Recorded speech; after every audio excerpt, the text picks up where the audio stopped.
ہدایت کا پیغام ہے، آمد رمضان ہے، نزول قرآن ہے، رونق رمضان ہے۔ آمد رمضان سب کو مبارک۔ رونق رمضان لے کر آ رہی ہیں آپ کی میزبان نگہ زیدی ہر اتوار 3 بجے سہ پہر، جس میں دیکھ سکتے ہیں پیغام قرآن، ننھے مہمان اور لذیذ پکوان۔ رونق رمضان۔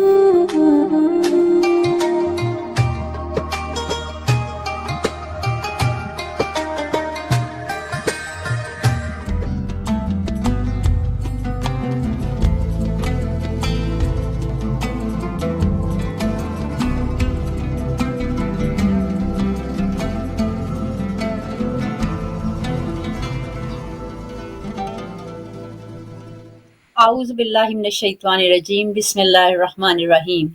السلام علیکم ناظرین، رونق رمضان کے پروگرام کے ساتھ میں ہوں آپ کی میزبان نگہ زیدی۔ تمام ناظرین کو آج کے اس پروگرام میں خوش آمدید کہتی ہوں۔ امید کرتی ہوں کہ آپ کے روزے بڑے سہل و آسانی کے ساتھ گزر رہے ہوں گے، اور خدا متعال سے دعا کرتی ہوں خداوند تعالیٰ آپ کو اس ماہ سیام، ماہ مبارک کے روزوں سے جو روح کو تقویت پہنچتی ہے، وہ تقویت حاصل کرنے کا جو ہے وہ ذریعہ بنائے انشاءاللہ۔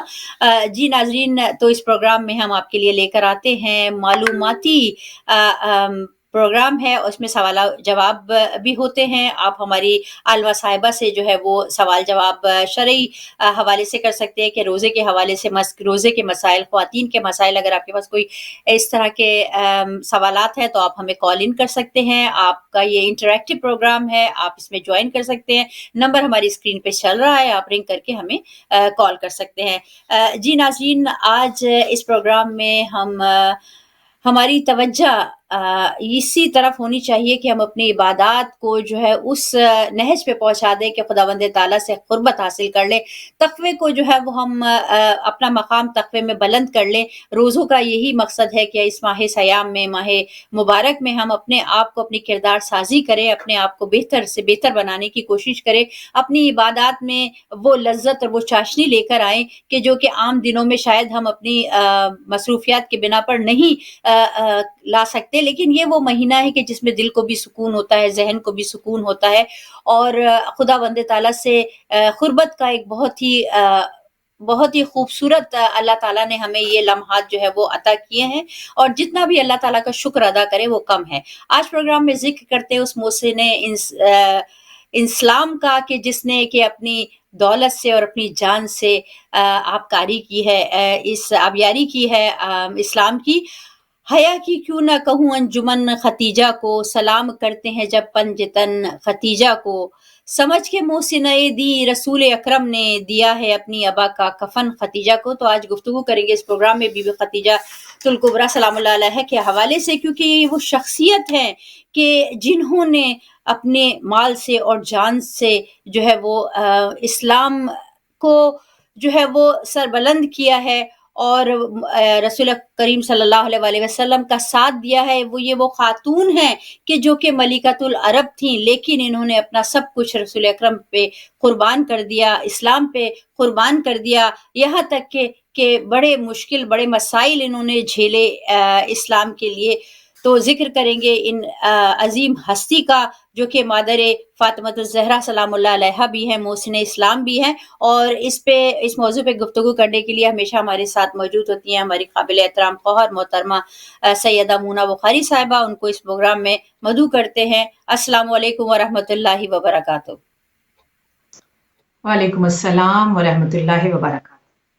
بہت ہی مشکور و ممنون ہے اپنی طرف سے اور اس پلیٹ فارم ہدایت کی طرف سے کہ آپ ہمارا اتنا خوبصورت انداز میں ساتھ دیتی ہیں، رہنمائی فرماتی ہیں۔ مولا آپ کی توفیقات خیر میں اضافہ فرمائے۔ الہی آمین، بڑی مہربانی۔ جی ناظرین، چلتے ہیں اور پروگرام کا باقاعدہ آغاز کرتے ہیں۔ ہمارے ساتھ ہماری ننھی منی سی مہمان، بہت ہی خوبصورت لہن رکھنے والی ہماری بیٹی ابیحہ رضوی صاحبہ ہمارے ساتھ موجود ہیں، جو اس پروگرام کو باقاعدہ نعت رسول مقبول صلی اللہ علیہ وآلہ وسلم سے جو ہے وہ اس کا آغاز کریں گی۔ تو میں اپنی بیٹی ابیحہ رضوی سے درخواست کرتی ہوں کہ وہ آ کر گلائے عقیدت بارگاہ نبوت میں پیش کرے۔ بسم اللہ بیٹا۔ السلام علیکم۔ وعلیکم السلام۔ السلام علیکم سب کو۔ وعلیکم السلام۔ اللہم صلی علی محمد وعلی محمد. مولا مولا میرے مولا مولا میرے مولا مولا مولا مولا مولا میرے میرے میرے مولا مولا مولا میرے مولا کرم ہو کرم میرے مولا کرم ہو کرم میرے مولا کرم ہو کرم میرے مولا کرم ہو کرم تجھے سے فریاد کرتے ہیں ہم تجھے سے فریاد کرتے ہیں ہم میرے مولا کرم ہو کرم میرے مولا کرم ہو کرم میرے مولا کرم ہو کرم یہ زمین اور یہ آسمان تیرے قبضے میں ہے تو جہاں سب پہ تو ہے مہربان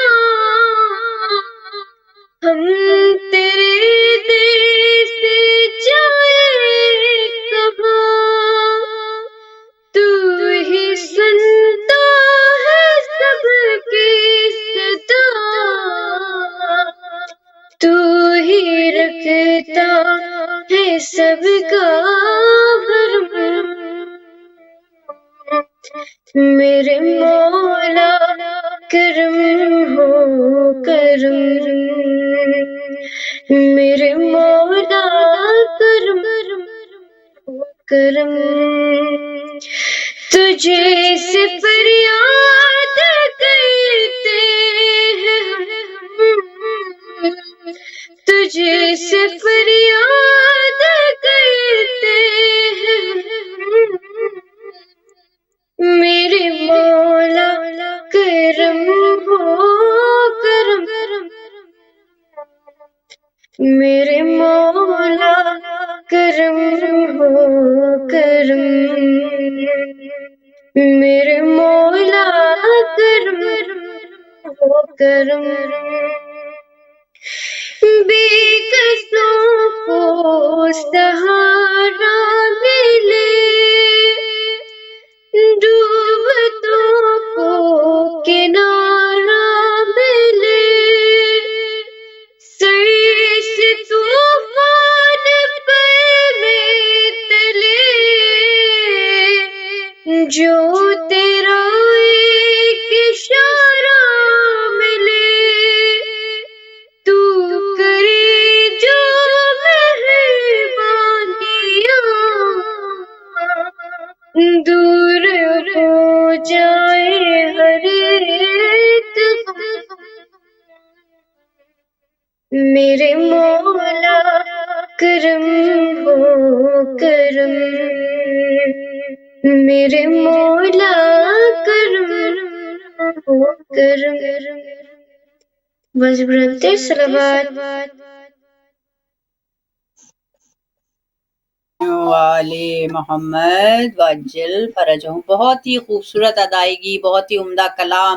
مولا آپ کو سلامت رکھے. بہت ہی خوبصورت آپ نے جو ہے یہ کلام پیش کیا. اللہ تعالیٰ آپ کی توفیقات خیر میں اضافہ فرمائے.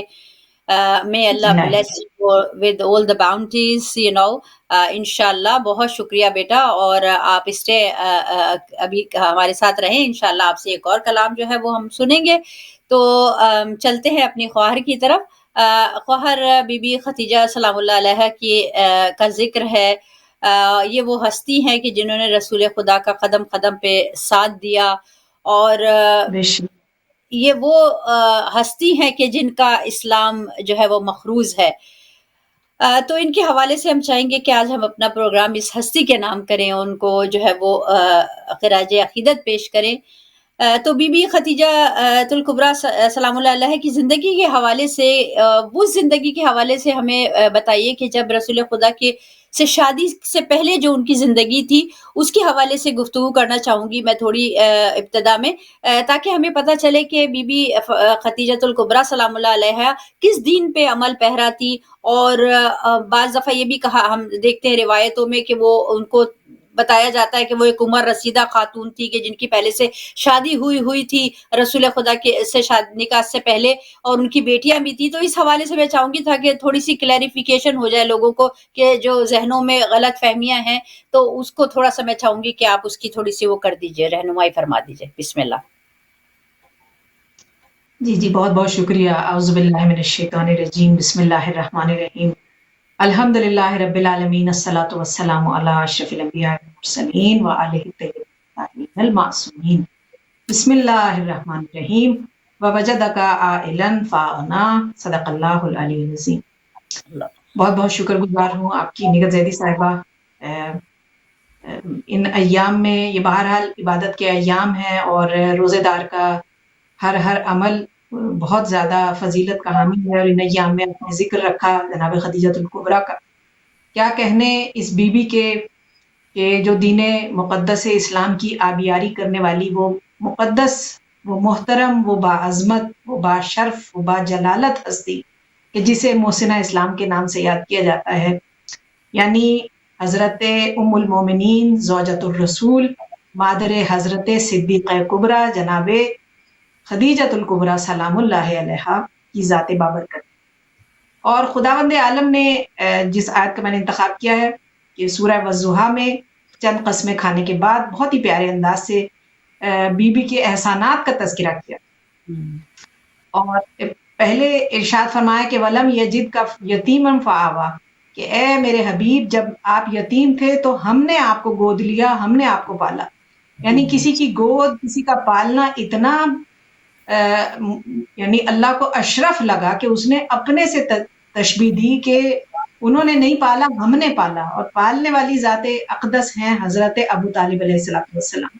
اور پھر فرمایا کہ وَوَجَدَكَ عَائِلًا فَأَغْنَىٰ، اور جب آپ قسم پرسی میں تھے، آپ کی زندگی غربت میں گزر رہی تھی تو ہم نے آپ کو غنی کر دیا۔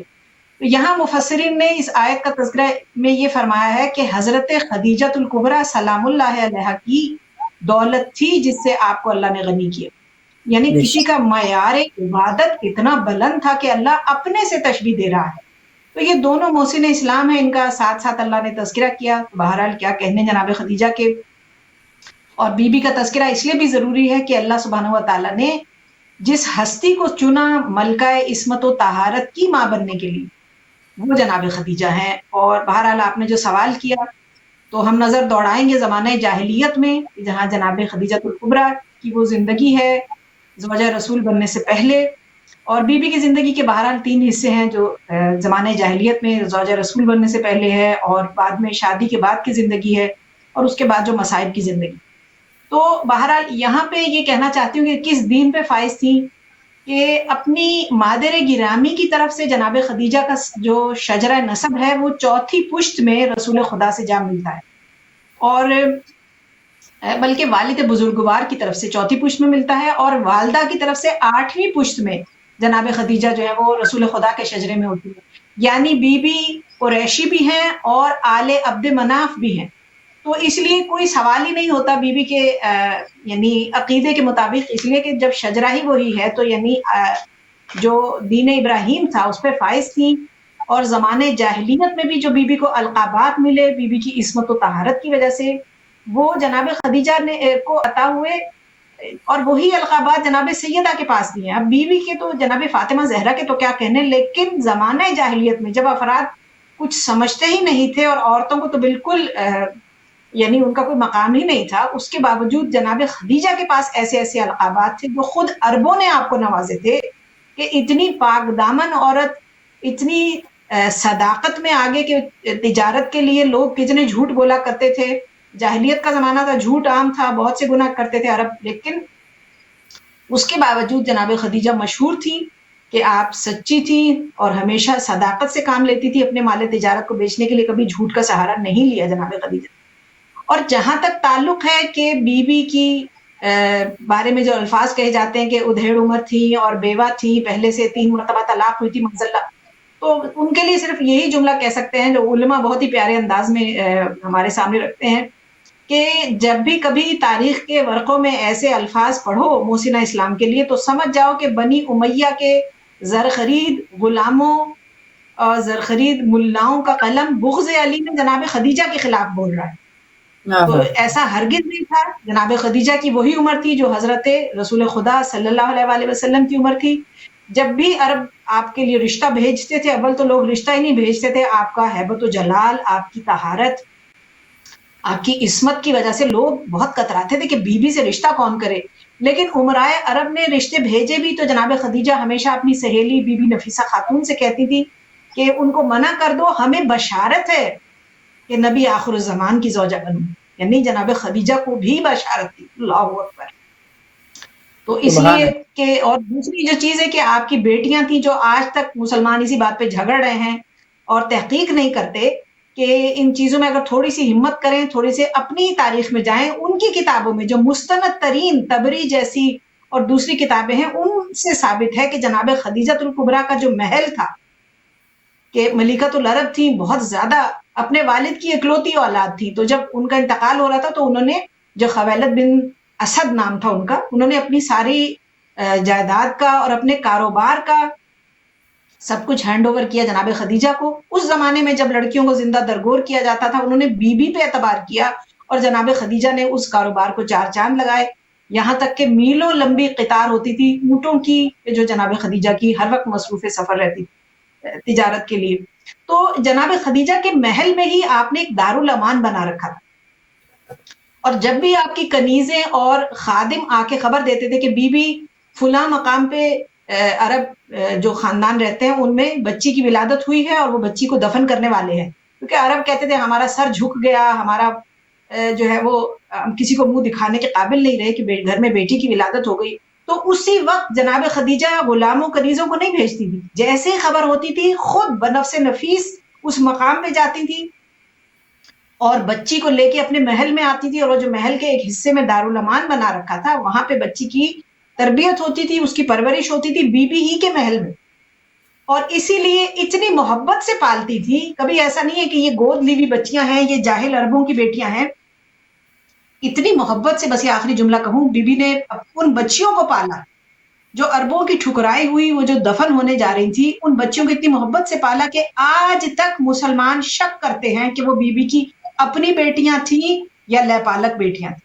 اور جس طرح رسول خدا یتیم پرور تھے، کتنے ہی بچے جو تھے وہ آپ کو بابا کہا کرتے تھے، اور پھر جب آیت نازل ہوئی کہ وما محمد اللہ رسول، کے کوئی بھی بابا نہیں کہے گا، محمد مصطفیٰ صرف میرے نبی ہیں، میرے رسول ہیں، کسی کے ساتھ ان کا کوئی رشتہ نہیں ہے، تو تب لوگوں نے انہیں بابا کہنا بند کیا، سوائے جناب سیدہ کے کہ محض وہ بابا کہتی تھی، باقی سب کے لیے آپ رسول خدا تھے۔ تو جناب خدیجہ نے بھی اسی طرح سے بچیوں کو گود لے کے ان کی پرورش کی، اور اپنے ساتھ بھی جن بچیوں کو لے کر آئی تھی ان کی خود سے شادیاں کی، جو صحابیوں سے ان کی شادیاں ہوئی، اور آج تک یہ زیر بحث بات بنی ہوئی ہے کہ وہ خود رسول خدا کی بیٹیاں تھیں، وہ جناب خدیجہ کی لے پالک بیٹیاں تھیں، اور ان کا نام تاریخ میں بھی ہے، اہل سنت کی کتابوں میں بھی ہے، اور ان کا تذکرہ آیا، اور بیوی کی بیٹیاں نہیں تھی۔ آپ کی عمر رسول خدا ہی کی جتنی تھی جب شادی ہوئی، اور پہلے سے کوئی شادی شدہ نہیں تھی، دین ابراہیمی پہ تھی، اور آپ رسول خدا ہی کی نسل سے۔ بڑی خوبصورتی کے ساتھ آپ نے جو ہے اس کو پہ وضاحت فرمائی ہے کہ بی بی جو تھی وہ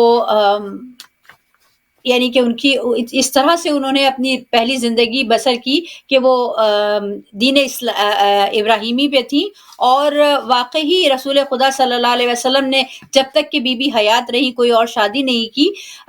تو میں چاہوں گی کہ اس زندگی کے حوالے سے ہم بات کرنا چاہیں گے کہ جو رسول خدا کے ساتھ بی بی نے جو ہے وہ گزاری، کیونکہ بی بی تو ایک ایسی عظیم الشان یعنی کہ آپ کہیں کہ اس زمانے کی خاتون تھی کہ جن کے پاس کسی چیز کی خزانوں میں کسی چیز کی کمی نہیں تھی، ملکۃ العرب تھی، اور انہوں نے رسول خدا جو کہ بظاہر گو کہ وہ دنیا و جہان کے بادشاہ شہنشاہ ہیں، لیکن پھر بھی جو ہے وہ دنیاوی لحاظ سے اتنے وہ نہیں تھے ساؤنڈ. لیکن جب بی بی نے ان سے شادی کی تو ان کی زندگی کس طرح سے گزری، کس طرح سے وہ جو ہے وہ رسول خدا کے ساتھ ان کا جو تھا وہ بسر ہوا، اور کس طرح سے ان کی زندگی جو ہے وہ آگے بڑھی. بہت ہی پیارا سوال ہے، اور یہ دوسرا حصہ ہے بی بی کی زندگی کا. ایک تو زمانے جاہلیت ہے اور آپ ملکۃ العرب ہے. اب آپ نے ہی جب رسول خدا نے مال تجارت آپ کا شام لے کر گئے، اور جس طرح سے آپ رحمت للعالمین تھے، آپ کی وجہ سے بہت منافع ہوا، تو بی بی کے جو منشی تھے میسرہ، انہوں نے واپس آ کے بتایا کہ بی بی زندگی میں آپ کو کبھی اتنا منافع ہی نہیں ہوا کاروبار میں جتنا رحمت للعالمین کے جانے کی وجہ سے ہوا. تو بی بی نے فرمایا کہ سارا منافع آپ رکھ لیجئے. فرمایا نہیں، جتنا کہا تھا اتنا میرا حصہ ہوگا، باقی سب آپ کا. تو بی بی نے آپ کے حسن صداقت کو دیکھ کے، آپ کی امانت داری کو دیکھ کے خود سے رشتہ بھیجا تھا، اور وہ بھی اسی لیے تاکہ گستاخ رسول بعد میں تاریخ میں ایسے الفاظ نہ لکھ دے کہ رسول خدا نے معاذ اللہ دولت دیکھ کے خدیجہ الکبریٰ کو رشتہ بھیجا تھا. رشتہ خود جناب خدیجہ نے بھیجا تھا اپنی سہیلی نفیسہ خاتون کے ہاتھ. اور جب رسول خدا تک پیغام آیا تو آپ نے اپنے چچا سے مشورہ مانگا. جس سے رسالت مشورہ مانگے اسے ابو طالب کہتے ہیں. یعنی سبحان آپ کو تو اللہ. ضرورت نہیں تھی کہ مشورہ مانگتے، لیکن حضرت ابو طالب کا مقام کیا ہوگا کہ رسول خدا آپ سے مشورہ مانگے. تو فرمایا لیکن حضرت ابو طالب بھی جانتے ہیں کہ یہ رسول خدا ہے، اور اپنا مشورہ نہیں دیا گا کہ نہیں بھتیجے، جناب خدیجہ میں ہر طرح سے وہ تمام صلاحیت جو ایک نبی کی زوجہ میں ہونی چاہیے، سبحان جو اللہ. کسی معصوم کی ماں بننے کے لیے ہونی چاہیے. جانتے ہیں. تو بہرحال جناب خدیجہ کی شادی ہوئی، اور جب بیاہ کے آئی ہیں تو سب نے بائیکاٹ کر دیا جناب خدیجہ کا. کوئی بی بی سے بات نہیں کرتا تھا. سب مکے والے اور آپ کے جتنے بھی جاننے والے تھے، سب نے آپ کو اکیلا چھوڑ دیا. جناب خدیجہ اکیلی رہتی تھی. رسول خدا جب میڈیٹیشن کے لیے جاتے تھے غار ہیرا میں، تو بی بی کھانا لے کے خود بھی عرب کی گرمی میں خود پورا پہاڑ چڑھ کے غار ہیرا میں آپ کو کھانا پہنچاتی تھی. بی بی نے بڑی مشقت سے اپنے رشتے کو نبھایا ہے، بہت زیادہ محبت سے. اور حضور کے پیچھے پہلی نماز پڑھنے والی جو شخصیت ہے خود جناب خدیجہ الکبریٰ ہے، اور آپ کے پیچھے عبادت کرتی تھی. بہرحال یہاں تک ایک واقعہ اچانک ذہن میں آیا کہ کچھ خواتین تھیں، جب بی بی کی شادی ہوئی تو بعد میں انہوں نے کہا کہ آپ کے شوہر کے نہ صرف اتنے زیادہ یعنی صادق و امین ہیں، نہ ان کی سیرت اتنی زبردست ہے، سب کچھ ہے، بلکہ خوبصورت بھی بہت زیادہ ہے. اتنا وجیح انسان ہم نے نہیں دیکھا. دل کرتا ہے کہ دیکھتے چلے جائیں. تو بہت زیادہ جب تعریفیں کی اور وہ عورتیں جب وہاں سے اٹھ کے چلی گئی، تو جناب خدیجہ کو بہت زیادہ احساس ہوا کہ ایسی نامحرم خواتین نے رسول خدا کی اتنی زیادہ تعریف کر دی، کہیں نظر نہ لگ جائے.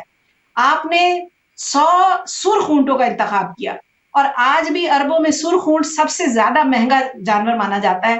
100 سرخ اونٹوں کا انتخاب ہوا کہ رسول خدا کی نظر اتاری جائے. آپ کے اوپر سے صدقہ کیا جناب خدیجہ نے. تو ایک جملہ کہنا چاہتی ہوں آپ کی اجازت سے. مجھے تو کوئی خوف نہیں ہے، اس لیے کہ اگر ہم ان کا دفاع نہیں کریں گے تو پھر فائدہ نہیں ہے ایسی زندگی کا، کہ اونٹوں کا صدقہ کرنے والی زوجہ کوئی اور ہے، اور اونٹ پہ بیٹھ کے علی مرتضیٰ سے جنگ کرنے والی. سبحان اللہ.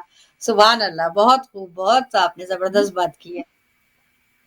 یہ جی جناب جی. خدیجہ کی مثال ہے ہمارے لیے. اور پھر جناب فاطمہ زہرا کی ولادت ہوئی ہے.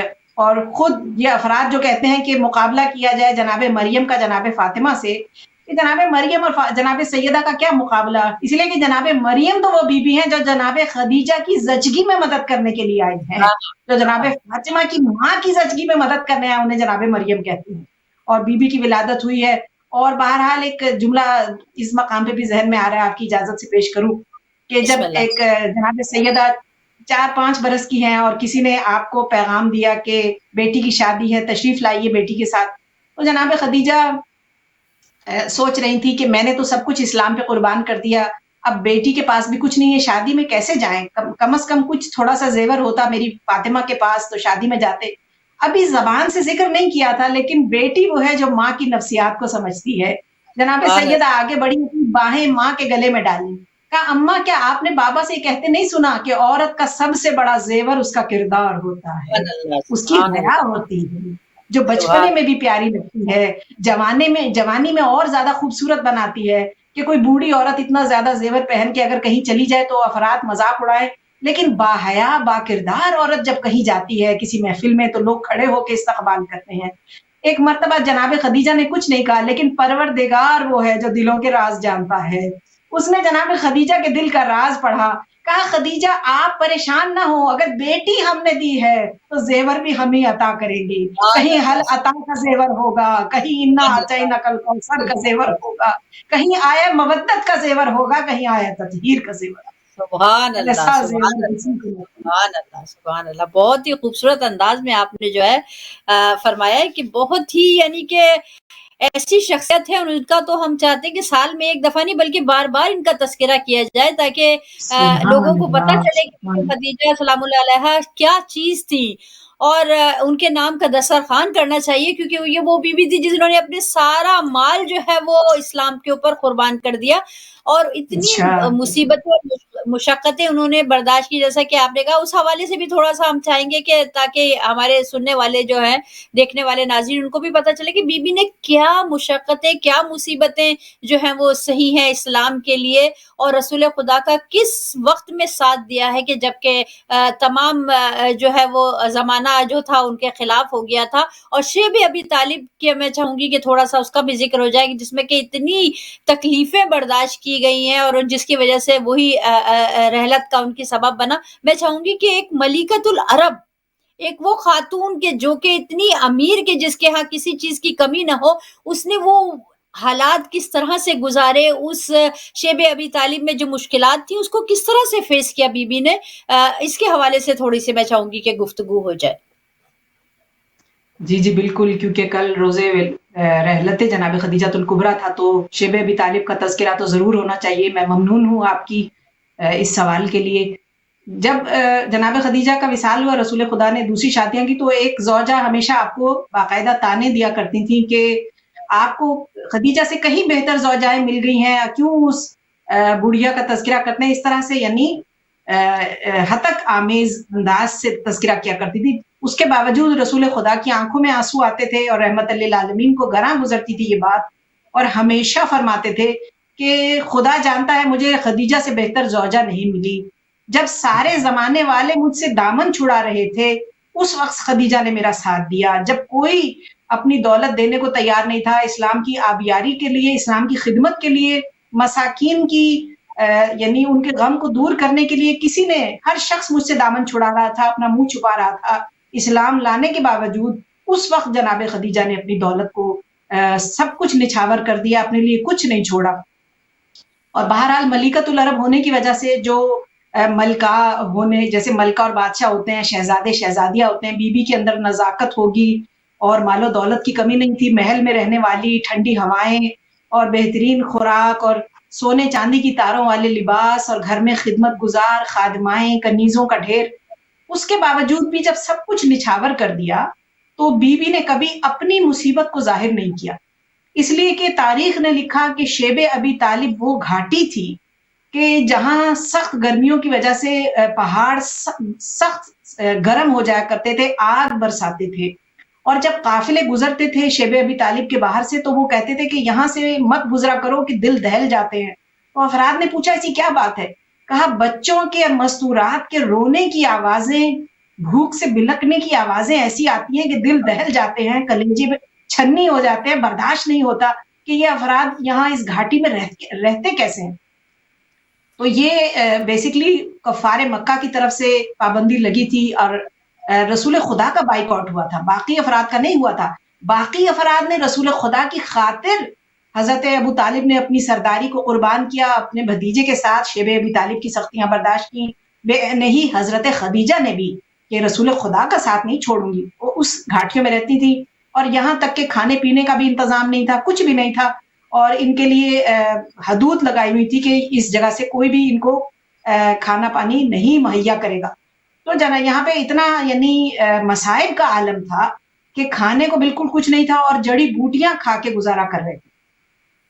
اور اسی عالم میں ایک ہی سال میں حضرت ابو طالب کا اور جناب خدیجہ کا انتقال ہوا. اسی لیے عام الحزن بھی قرار دیا گیا اس سال کو، جب دونوں محسن اسلام رسول خدا سے دور ہوئے. تو رسول خدا نے بے انتہا گریہ کیا، بہت زیادہ محبت کرتے تھے اپنے چچا سے بھی، اور جناب خدیجہ کی خدمات کو بھی یاد رکھتے تھے۔ اور یہاں پہ ایک اور جملہ بھی کہوں جو ہمیں تاریخ میں ملتا ہے کہ جناب خدیجہ کی جو رحلت ہوئی ہے وہ زہریلی جڑی بوٹیاں کھانے کی وجہ سے ہوئی، کہ جب بی بی نے کھائیں تو ان کا جب اثر ہونے لگا تو بی بی کو معلوم تھا کہ اب بچنے کی امید نہیں ہے، اور انتہائی غربت کا زمانہ تھا، تو بی بی نے رسول خدا کو وصیت کی، کہ جانتی تھی کہ شریعت اسلام میں وصیت پہ عمل کرنا واجب ہے، تو وصیت بھی کیا کی کہ یا رسول اللہ میرے لیے کفن کا انتظام نہ کیجیے گا۔ جانتی تھی بائیکاٹ ہو چکا ہے، باہر جائیں گے کہاں، باہر جانے کی اجازت نہیں ہے شیب ابی طالب سے، تو کہاں سے بندوبست کریں گے؟ تو فرمایا کہ سب کچھ رہنے دیجیے گا، میرے اسی پوشاک میں مجھے دفنا دیجیے گا، اور بس ایک جملہ کہا کہ علی و فاطمہ کی شادی کیجیے گا، اور میں شادی میں نہیں ہوں گی لیکن بس میری فاطمہ کا خیال رکھیے گا۔ رسول خدا نے فرمایا کہ میں وعدہ کرتا ہوں جب تک میں زندہ ہوں فاطمہ پہ آنچ آنے نہیں دوں گا۔ رسول خدا نے اپنا وعدہ نبھایا، لیکن پھر خاموش ہوئے کہ میرے جانے کے بعد میں کچھ نہیں کہہ سکتا۔ اب بی بی کا آخری وقت ہے، اب بی بی دیکھنا چاہتی تھی، کہا کہ نہیں یا رسول اللہ مجھے بتائیے کہ آپ کے بعد کیا ہوگا۔ رسول خدا رحمت للعالمین تھے، بیان نہ ہو سکا، ایک مرتبہ اپنی دونوں انگلیوں سے بتایا کہ ان کے درمیان دیکھیے، تو بی بی نے دیکھا، کہا کہ آپ نے تو علی مرتضیٰ کو اپنا جانشین مقرر کر دیا تھا، لیکن یہ آپ کے بعد آپ کے ممبر پہ کوئی اور ہے، علی نہیں ہے۔ تو کہا کہ خدیجہ غور سے دیکھیے، تو جب جناب خدیجہ نے دیکھا تو دیکھا کہ دربار لوگوں سے بھرا تھا، سب افراد بیٹھے تھے، لیکن ایک مستور کھڑی تھی اور زمین سے پھٹے ہوئے کاغذ چن رہی تھی اور رو رو کے کہہ رہی تھی خدا کی قسم میں جھوٹ نہیں بولتی، یہ میرے بابا کی تحریر ہے، فدق میرا حق ہے، تم نے علی کا حق چھین لیا۔ جناب خدیجہ سے پہ موت سے پہلے موت طاری ہوئی، برداشت نہیں ہوا کہ میری بیٹی بالکل اکیلی رہ گئی، کہ فاطمہ کا ساتھ دینے والا کوئی نہیں ہے، دربار میں بالکل اکیلی کھڑی ہے۔ بس ایک مرتبہ بی بی کی پیشانی پہ موت کا پسینہ آیا، اور یہ آخری جملہ کہوں کہ جب جناب فاطمہ زہرا سلام اللہ علیہا کا آخری وقت آیا تھا تو بی بی نے جناب فضہ، جناب ام ایمن، بی بی اسما سے فرمایا کہ میری بیٹیوں کو بنی ہاشم کی خواتین کے پاس لے جاؤ۔ کہا بی بی آپ کی صحت اچھی نہیں ہے، بچوں کو اپنے پاس رہنے دے۔ کہا نہیں، حسن و حسین کو مسجد بھیج دو اور بیٹیوں کو بنی ہاشم کی مستورات کے پاس، اس لیے کہ جب میری ماں کا انتقال ہوا تھا نا تو میں سرہانے بیٹھی تھی، اور آج تک میں اپنی ماں کی موت کے پسینے کو نہیں بھول سکی۔ میں نہیں چاہتی کہ میری بیٹیاں میری اس حالت کو دیکھیں، مجھے دنیا سے جاتا ہوا دیکھیں۔ تو بہت ہی غربت میں، بڑی قسم پرسی میں جناب خدیجہ جو سب کچھ لٹانے والی ہیں، اس غربت میں آپ نے آنکھیں بند کی اور خالق کائنات سے جا ملی، اور معراج کی رات پالنے والے نے رسول خدا کو ان کا مقام دکھایا کہ موتیوں کا ایک محل تھا جو نہ زمین پہ تھا نہ آسمان میں، ہوا میں معلق تھا۔ پوچھا یا رسول خدا نے کہ پالنے والے یہ کس کا محل ہے جو میرے محل کے بالکل ساتھ ہے؟ کہا یہ محسنہ اسلام کی خدمات کے نتیجے میں ہم نے ان کے لیے ایسا محل بنایا ہے جو کائنات میں کسی اور کو نصیب نہیں ہوگا، یہ خدیجۃ الکبریٰ کا جگہ، ان کا محل۔ سبحان اللہ، سبحان اللہ۔ اور یہاں پہ یہ لمحہ فکریہ ہے ہمارے لیے، اسپیشلی خواتین کے لیے، کہ دیکھیں بی بی خدیجہ سلام اللہ علیہا کے پاس اتنا کچھ ہوتے ہوئے انہوں نے اس مال کو اسلام کے اوپر قربان کیا، جبکہ ہم لوگ اتنے اٹیچ ہو جاتے ہیں دنیاوی مال سے کہ ہم وہ جو بی بی کا حق بنتا ہے خمس، اور اس کے اندر بھی ہم اتنی کوتاہی کرتے ہیں کہ ہم اس کو دینے پہ ہمارا دل ہوتا ہے کہ نہ ہی دیں یا کم سے کم دیں تو اچھا ہوتا ہے۔ اور تو میں کہوں گی کہ ہمیں بی بی خدیجہ سلام اللہ علیہا جو ہماری رول ماڈل ہے، جنہوں نے اتنی مشقتیں اور اتنی مصیبتیں اسلام کو پھیلانے کے لیے، تو ہمیں بھی تھوڑا سا اپنا ظرف بلند کرنا چاہیے، اور ہمیں بھی جو ہے وہ ان کے نقش قدم پر چلتے ہوئے اسلام کی کچھ نہ کچھ تو خدمت کرنی چاہیے، اور بی بی کا حق جو ہے وہ خمس کی صورت میں جو ہے وہ ضرور ادا کرنا چاہیے۔ اور کون بھولے بھلا پیغام ختیجہ تیرا، دل کی دنیا پہ رقم نام ختیجہ تیرا، تیری دولت نے دیا دین محمد کو فروغ، اب بھی مخروز ہے اسلام ختیجہ تیرا۔ اور جیسے کہ آپ نے عرض کی کہ جناب ابو طالب کی تلوار اور بی بی خدیجہ کے مال نے جو ہے وہ اسلام کو فروغ دیا، تو اللہ تعالیٰ جو ہے وہ ہمیں یہ توفیق عطا فرمائے کہ ہم ان کے نقش قدم پر چلیں اور ہم اتنا جو دین اتنی مشکلوں سے ہم تک آیا ہے کم سے کم ہم اس کے اوپر عمل پیرا ہونے کی کوشش کریں. اور اسپیشلی رمضان مبارک کا اتنا خوبصورت مہینہ ہے. تو اخوار کچھ ہے وہ کہنا چاہیں گی آپ اس سے پہلے کہ ہم اپنے اپنے نیکسٹ سیگمنٹ کی طرف بڑھیں؟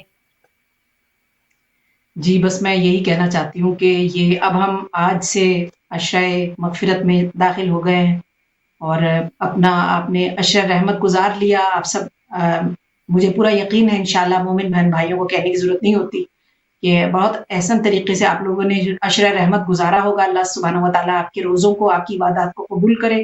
اب عشرۂ مغفرت ہے، کثرت سے توبہ کیجئے. جس کی توبہ قبول ہوتی ہے نا اس کی زندگی میں آسانیاں بھی آ جاتی ہیں اور اللہ کی اس کو تائید بھی نصیب ہوتی ہے کہ وہ آئندہ زندگی میں وہ بالکل ایسے داخل ہوتا ہے جیسے ماں کے پیٹ سے آج ہی پیدا ہوا. انشاءاللہ تعالیٰ عشرۂ مغفرت میں توبہ کرتے جائیے، گناہوں کی معافی مانگ مانگ کے آگے بڑھتے جائیے، انشاءاللہ ہر دعا قبول ہو. الہی آمین، الہی آمین. اور احادیث میں کہ وہ شخص بہت وہ ہے کم بخت ہے جس نے کہ اس عشرۂ مغفرت میں اپنے آپ کو جو ہے وہ گناہوں سے جو ہے وہ اپنی مغفرت نہیں کی. تو سبحان اللہ، بہت ہی سبحان اللہ. اچھا جو ہے وہ موقع ہے کہ ہم اپنے گناہوں کو جو ہے وہ دھو لیں اور اپنے جو اعمال کو جو ہے میکسیمائز کر لیں اور اپنے اکاؤنٹ کو بالکل. نیکیوں کے جو ہے وہ بھر لیں. تو بہت ہی یعنی کہ اچھا یہ خوبصورت مہینہ بابرکت مہینہ ہے. تو خواتین جو ہے وہ ہم سے فرمائش کرتی ہے کہ اس پروگرام میں جو چٹپٹے مزیدار سی جو ہے کوئی ریسپی بھی شیئر کریں. تو اب آپ کی اجازت کے ساتھ ہم بڑھتے ہیں اپنے سیگمنٹ کی طرف اور ہم جو ہے وہ دیکھتے ہیں کہ آج ہمارے بھائی جو ہے وہ ہمارے لیے کیا ڈش بنا کے لے کر آئے ہیں. تو خواتین اپنی ماشاء اللہ. پینسل اور پیپر لے کے بیٹھ جائیے اور ریسیپی کو ہماری نوٹ کر لیجئے. انشاءاللہ آپ جو ہے فائدہ مند ہوگی آپ کے لیے. تو چلتے ہیں اپنے بھائی کی طرف.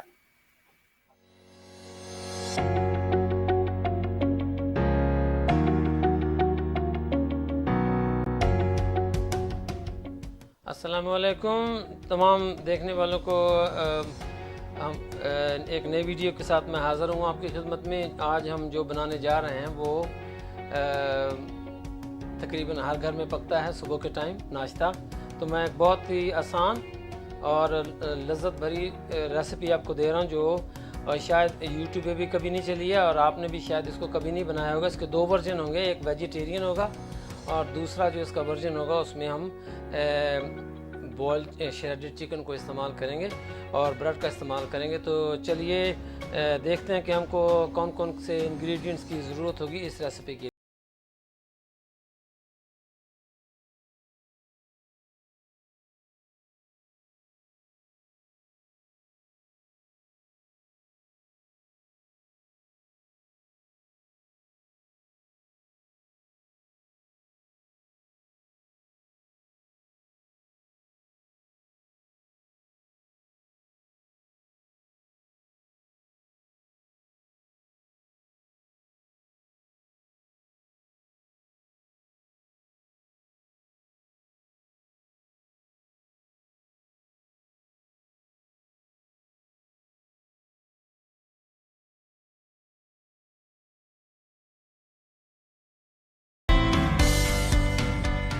جی تو سب سے پہلے میں آپ کو بتاتا ہوں، میں نے تمام چیزوں کو نا کاٹ کر مکس کر لیا ہے تاکہ ہمارا ٹائم تھوڑا سا بچ جائے. اس میں ہم نے پیاز ڈالے ہوئے ہیں، ان کا سائز تقریباً آپ نے یہ دیکھیں اس طرح کے سائز آپ نے پیاز کاٹنے ہیں. اور ٹماٹر میں نے کاٹ کے اس طرح کے ڈالے ہوئے ہیں. ٹماٹر کے اندر کو جو گودا ہوتا ہے نا اس کو میں نے نکال دیا تھا، وہ نہیں ڈالنا، اس سے اس کا مزہ خراب ہو جاتا ہے، تو یاد رکھیے گا اس بات کو. اس کے علاوہ اس میں ہم نے چلی ڈالی ہوئی ہے، زیرہ ڈالا ہوا ہے، ہری مرچ ڈالی ہوئی ہے. تو جو انگریڈینٹ کا جو باکس آپ کو ملے گا نا اس میں جو بھی چیزیں میں نے لکھی ہیں وہ سب اس کے اندر میں نے ڈالی ہوئی ہیں وقت کو بچانے کے لیے. اور اس کا دوسرا ورژن جو ہے جو ہم فرسٹ ٹائم بنا رہے ہیں، انشاءاللہ آپ نے بھی پہلے کبھی نہیں بنایا ہوگا. یہ بریسٹ ہم نے لیے، چکن بریسٹ، اس کو ہم نے شریڈ کر لیا ہے. بوائل کرنے کے بعد آپ نے سمپل پانی تھوڑا سا ڈالنا ہے، تھوڑا سا اس میں نمک ڈالنا ہے اور تھوڑی سی کالی مرچ ڈالنی ہے اور اس کے بعد میں ایسے اس کے چھوٹے چھوٹے پیس کر لینے ہیں. That's it. تو 2-3 پیس ہم بنائیں گے بغیر چکن کے اور 2-3 پیس ہم چکن کے ساتھ. تو this recipe is vegetarian and non vegetarian both, so you can choose which one. لیکن اس کو ٹرائی کرنا آپ، انشاءاللہ آپ کو بہت مزہ آئے گا. تو اب ہم چلتے ہیں کہ اس کو ہم نے بنانا کیسے ہے. جی ایک نان اسٹک پین میں ہم نے 3 سے 4 چمچ